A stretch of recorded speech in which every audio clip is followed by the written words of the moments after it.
پارلیمان جو ہے ایک منتخب موجود ہے اور اس میں جو ہے وہ تمام جماعتیں موجود ہیں تو اور outside the اسی کا ایک parliament- اجلاس جی. ہونا چاہیے. تو outside the Outside the parliament parliament یہ جو ہے نا کیا- یہ کیا یہ طریقہ کار ہے کیونکہ اداروں کو ظاہر ہے پارلیمنٹ کو مضبوط آپ نے کرنا ہے اور پارلیمان کے اندر جو ہے یہ چیزیں آپ نے لے کے جانی ہیں اور پارلیمنٹ کی جو کمیٹیز ہیں ان کے سامنے آپ ایکسپرٹس کو بلائیں, ان کی جو ہے نا وہ جو ٹیسٹمنیز ہیں وہ پیش کریں, مختلف تجاویز جو ہے وہ سامنے آئیں, ان تجاویز کی روشنی میں پھر ایک مربوط پالیسی جو ہے وہ مرتب کی جائے. اور میں یہ کہتا چلوں کہ سوائے اس بات کے کہ کشمیر جو ہے وہ ہمارا جو ہے ایک بہت اہم مسئلہ ہے, کشمیر جو ہے یا جو یہ نعرہ لگتا ہے کہ کشمیر بنے گا پاکستان, ان تمام چیزوں کے علاوہ پاکستان نے کبھی مجھے نہیں نظر آیا کہ کوئی ایسی پالیسی جو ہے وہ اڈاپٹ کی ہو کہ جس سے کشمیر کا کیس جو ہے وہ مضبوط ہو. بلکہ ایک وزارت موجود ہے.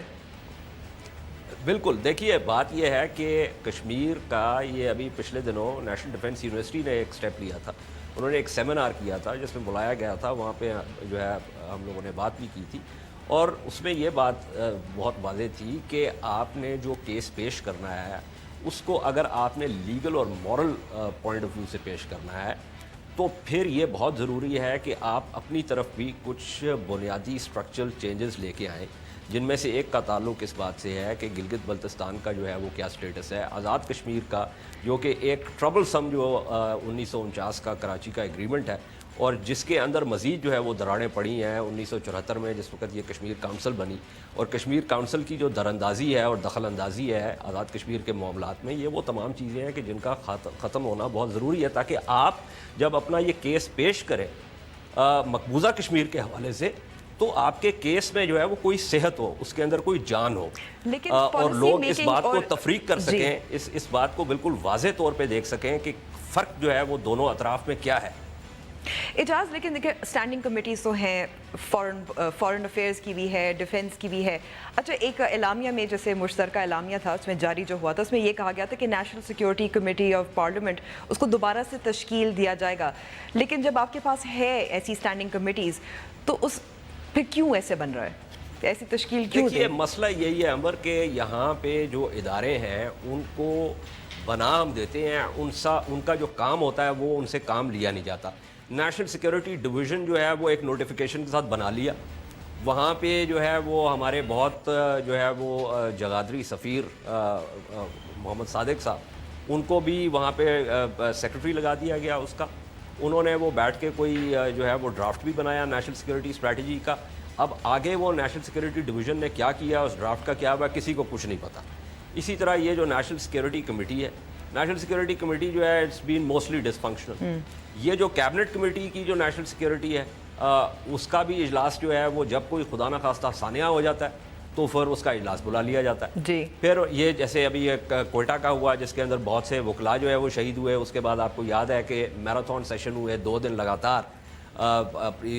کیبنٹ کمیٹی اور نیشنل سیکیورٹی کے. وہاں پہ کیبنٹ کمیٹی اور نیشنل سیکیورٹی میں پھر اس بات کا اعادہ کیا گیا کہ جی نیکٹا کو جو ہے وہ فعال بنایا جائے گا. اب ذرا اس دن کے بعد سے آج دن تک دیکھ لیں کہ نیکٹا کو فعال بنانے کے لیے کیا کام ہوا ہے. اور اس میں مزے کی بات یہ ہے کہ 2013 کا جو ایکٹ جو بنا 26 مارچ کا, جس میں نیکٹا ایکٹ جو بنا, وہ اگر آپ جا کے پڑھ لیں تو آپ دیکھیں گے کہ نیکٹا از اسٹرکچرلی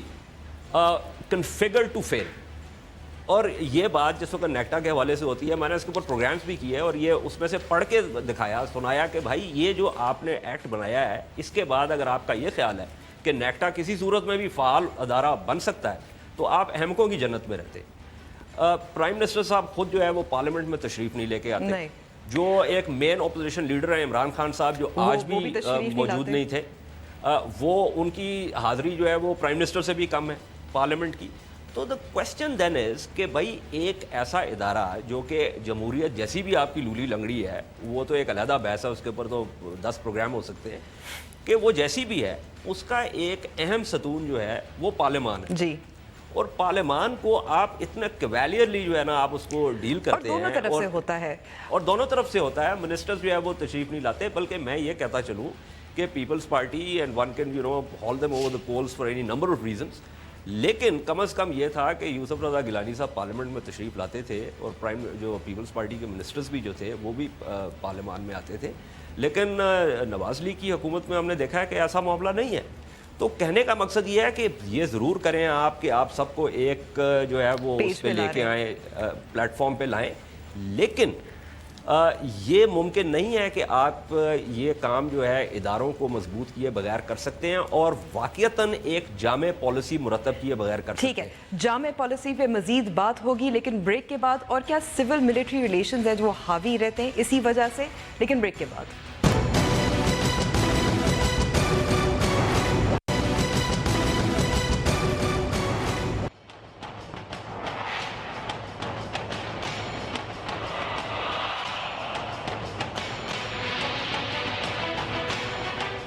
نیوز وائز میں ایک بار پھر خوش آمدید، اور بات ہو رہی ہے جامع فارن پالیسی کے، خاص طور پر اب رد عمل جو ہو رہا ہے انڈین اور پاکستان کے درمیان جو کشیدگی کی۔ اعجاز،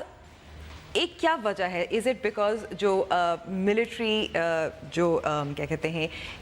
انوالومنٹ ان فارن پالیسی، وہ تو سب کو پتہ ہی ہے، از دیٹ ون ریزن کہ ہم ایک جامع خارجہ پالیسی نہیں تشکیل دے پاتے؟ یہ ایک بہت اہم وجہ ہے عمر، اس کی وجہ یہ ہے کہ جو آرگنائزیشنز ہوتی ہیں specially large scale bureaucratic organizations, ان کا ایک ورلڈ ویو ہوتا ہے، اور وہ اپنا ورلڈ ویو جو ہے وہ اس کے باؤنڈز ہوتے ہیں کچھ، اور وہ نیرولی ڈیفائنڈ ہوتے ہیں۔ تو فوج کا جو بنیادی کام ہے وہ نیشنل ملٹری اسٹریٹجی بنانا ہے، اور اس کے نیچے جو آپریشن اسٹریٹجیز ہوتی ہیں وہ بنانا ہے۔ نیشنل ملٹری اسٹریٹجی جو بذات خود جو ہے وہ ایک بڑی چھتری کے نیچے ہوتی ہے جسے آپ نیشنل سیکیورٹی اسٹریٹجی کہتے ہیں، اور وہ جو نیشنل سیکیورٹی اسٹریٹجی ہے اس کے اندر ان پٹ جو ہے وہ ملٹری کی طرف سے بھی آتی ہے، اس کی ان پٹ جو ہے وہ فارن منسٹر کی طرف سے آئے گی، کامرس منسٹر کی طرف سے آئے گی، فائنانس منسٹر کی طرف، یعنی جو مختلف ایلیمنٹس آف نیشنل پاور ہیں وہ اکٹھے ہو کے ایک ان پٹ دیں گے، اور اس میں آپ یہ فیصلہ کریں گے کہ اگلے 2 سال یا 4 سال یا 5 سال جتنی بھی دیر میں آپ اس کو ریویو کرتے ہیں کہ اس میں آپ نے کیا سمت لینی ہے، اور جو آپ کے جو کور انٹرسٹ ہیں ان کو آپ نے کس طریقے سے ڈیفائن کرنا ہے، اور ان اہداف تک آپ نے کیسے پہنچنا ہے۔ تو جب آپ کا جو سیکیورٹائزیشن ہو جاتی ہے خارجہ پالیسی کی، تو اس میں پھر بنیادی طور پہ it's like the tail wagging the dog, تو وہ ایک سیکیورٹی پالیسی بجائے اس کے کہ وہ خارجہ پالیسی کا سب سیٹ ہو، خارجہ پالیسی اس کا سب سیٹ بن جاتی ہے، اور یہ ہمارے لیے ایک بہت عرصے سے ہمارا ایک مسئلہ رہا ہے، اور یہ مسئلہ جو ہے یہ مسئلہ بہت اسٹرکچرل ہے۔ لیکن اس میں پھر ہم ایک جماعت کو ذمہ دار تو نہیں ٹھہرا سکتے؟ نہیں، قطعی نہیں، بالکل نہیں ٹھہرا سکتے، لیکن اس کے اندر ایک اور چیز جو اہم ہے وہ یہ ہے کہ دیکھیے جو سویلین انکلیو ہے وہ خواہ کوئی بھی پارٹی ہو، پاکستان پیپلز پارٹی ہے یا ابھی پاکستان مسلم لیگ نواز ہے، یہ ان کا ایک فرض بنتا ہے کہ یہ اس کو وہ جو سپیس ہے اس کو کیپچر کرنا ان کے لیے بہت ضروری ہے، اور یہ سپیس جب کیپچر کریں گے تاکہ they should be in the driver seat, یہ اس پہ بہت سی بات ہوتی ہے، اور میں نے دیکھا یہ ہے کہ یہ اپنی ذمہ داری جو ہے اس سے اپنے آپ کو بری الزما بھی بہت حد تک جو ہے وہ قرار دیتے ہیں، یعنی کہ جلدی ہاتھ اٹھا لیتے ہیں۔ ان کی جو انفیشینٹ ہینڈلنگ ہے نا، اداروں کی جو انفیشینٹ ہینڈلنگ ہے، جس کا پروگرام کے پہلے سیگمنٹ میں ذکر ہو رہا تھا کہ آپ پارلیمان جو ہے آپ کے پاس موجود ہے، آپ ایک آل پارٹیز کانفرنس بلا رہے ہیں، اسی طرح آپ کے نیشنل جو کیبنٹ کمیٹی اور نیشنل سیکیورٹی ہے اس کا اجلاس جو ہے جب تک کوئی خدا نہ خواستہ کوئی مسئلہ نہ ہو جائے تو اس وقت تک اس کا اجلاس ہی نہیں ہوتا۔ وہ رولز آف بزنس میں جو اس کا لکھا ہوا ہے کہ آپ نے کس طرح اجلاس بلانا، آپ اس کا اجلاس بلائیں۔ جی، وزیر اعظم جو ہے وہ پارلیمنٹ میں تشریف ہی نہیں لاتے، جب کبھی کوئی پیناما لیکس کا مسئلہ ہو جائے، بہت سارا دباؤ پڑ جائے یا کوئی سانحہ ہو جائے تو پھر اس وقت وہ تشریف لائے۔ تو کہنے کا مقصد یہ ہے کہ جب تک آپ اداروں کی فنکشننگ کو مضبوط نہیں کریں گے اس وقت تک صرف جو ہے یہ ملبہ سارا فوج کے اوپر ڈال دینا، کیونکہ دیکھیں کوئی بھی جو جب خلا پیدا ہوگا تو اس خلا میں کوئی نہ کوئی تو آئے گا، ظاہر ہے، اور جب پالیسی میکنگ کیونکہ آرمی کی تو ہے مضبوط۔ اعجاز، میں معذرت آپ کو روکتی ہوں، اس وقت جیوتی ملہوترا ایک صحافی ہمارے ساتھ لائن پر موجود ہے۔ جیوتی، ابھی ایک سٹیٹمنٹ آیا ویکینڈ پہ جس میں ایک south Asian women in media body ہے، ادارہ ہے جس کی آپ بھی رکن ہیں، اور یہی کہا گیا ہے کہ حکومتیں جو ہیں انڈین اور پاکستانی ذمہ داری دکھائیں، لیکن صحافیوں کی بھی ذمہ داری ہے کہ وہ بھی ایسکلیٹ نہ کریں یہ ہیٹریڈ، یہ ٹینشن۔ جی امبر، ہم نے کچھ مہینے پہلے یہ جو ہمارا south Asian women in media کا جو فورم ہے، اور ہم جو ہیں جرنلسٹ، پترکار، صحافی، اخبار والے جو بھی آپ کہہ رہے ہیں، ہمیں